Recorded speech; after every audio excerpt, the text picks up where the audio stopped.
జీవితంలో ఇక అటువైపు వెళ్ళను. మెగాస్టార్ చిరంజీవి సంచలన నిర్ణయం.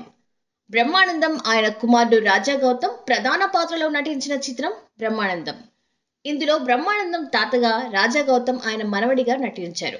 తాజాగా ఈ చిత్రం ప్రీ రిలీజ్ ఈవెంట్ హైదరాబాద్ లో నిర్వహించగా మెగాస్టార్ చిరంజీవి ముఖ్య అతిథిగా హాజరయ్యారు. ఈ సందర్భంగా ఆయన తన ప్రసంగంలో ఆసక్తికర వ్యాఖ్యలు చేశారు. రాజకీయాల్లోకి వెళ్లడం వల్ల తన జీవితంలో వచ్చిన మార్పులను వివరించారు. ఇక తాను ఎప్పటికీ రాజకీయాల జోలికి వెళ్లనని సంచలన నిర్ణయాన్ని వ్యక్తపరిచారు. తన ఆశలు, ఆశయాలు నెరవేర్చడానికి, ప్రజాసేవ చేయడానికి తమ్ముడు పవన్ కళ్యాణ్ ఉన్నాడన్నారు. ఇక నుండి తాను పూర్తిగా సినిమా రంగానికి అంకితమవుతానని చెప్పారు.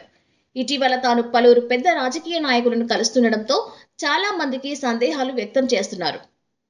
రాజకీయంగా తాను ఎలాంటి ముందడుగు వేయడం లేదని, చిత్ర పరిశ్రమలోనే ఉంటానని మెగాస్టార్ చిరంజీవి క్లారిటీ ఇచ్చారు. రాజకీయాల్లో ఒకరిని తిట్టాలి లేదా తిట్టించుకోవాలి, ఇవి రెండు తన వల్ల కాదని, రాజకీయాల నుంచి మళ్లీ సినిమాల్లోకి వచ్చాకే తన లైఫ్ లోకి వినోదం మళ్లీ వచ్చిందని చిరంజీవి వివరించారు. అంటే ఈ జన్మంతా ఇంకా రాజకీయాలకి దూరంగా ఉంటూ, సినిమాలకి అతి దగ్గరగా ఉంటూ, హక్కును చేర్చుకుంటూ ఆ కళాన్ని తలుతూ ఉంటారు. అది అంటే చాలామందికి డౌట్లు వస్తున్నాయి, ఏంటి కొంచెం అటు వెళ్తాడా ఏంటి, వాళ్ళకి పెద్ద పెద్ద వాళ్ళందరికీ దగ్గర అవుతున్నాడు, వాళ్ళందరూ దగ్గర చేసుకొని ప్రయత్నం చేస్తున్నారంటే కాదు, మరో రకంగా సేవలు అందివ్వడం కోసంగా చేయడమే తప్ప అంతకు మించి పొలిటికల్గా వెళ్ళటం అనేది లేదు. ఆ డౌట్ పెట్టుకోవద్దు my dear friends, media friends. లేదు, పొలిటికల్గా వద్దు.